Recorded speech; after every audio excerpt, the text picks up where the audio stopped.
justement, toujours cette différence de température, hein, hier 19 degrés, on était 1 degré, disons, en dessous des normales de saison, mais toujours de fortes chaleurs dans les Bouches-du-Rhône, à Cuges-les-Pins, 37 degrés 5 cet après-midi, et un peu de pluie accompagnée d'orages qui se sont atténués d'ailleurs cet après-midi. C'est de l'instabilité qui est remontée d'Espagne, on n'en parle plus pour la matinée de demain, et toutefois un petit peu de grisaille pour vous vers les Pyrénées-Atlantiques, mais aussi sur ces régions du nord, avec un temps sec peut-être de 3 gouttes vers les Ardennes, et puis au fil des heures, ces nuages vont glisser vers les régions du centre-est, avec un plafond plus lumineux que le matin, notamment sur les régions septentrionales. Vous remarquez le vent Mistral et Tramontane, attention avec cette sécheresse qui souffle fort, et quelques averses prévues l'après-midi, cette fois-ci sur les Alpes du Sud et la montagne corse.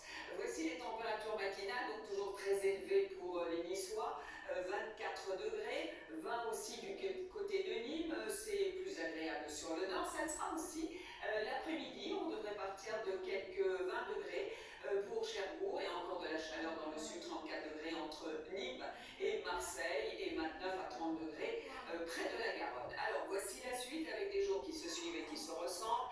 Vendredi, toujours plein soleil, toujours ce vent Mistral et Tramontane. Samedi, le même scénario, avec des températures qui continuent à monter. Pour dimanche, eh bien, ce sera une journée extrêmement ensoleillée aussi. Lundi, peut-être quelques averses orageuses sur les Alpes et sur la Corse. Et puis regardez donc ce début de semaine prochaine avec des températures extrêmement élevées. Mercredi, une moyenne de 34 aussi bien au nord que dans le sud, qui seront certainement dépassées.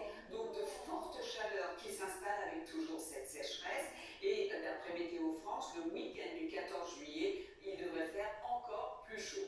On en reparlera bien évidemment un petit peu plus tard, mais tout de suite, le journal Gilles Bouillot.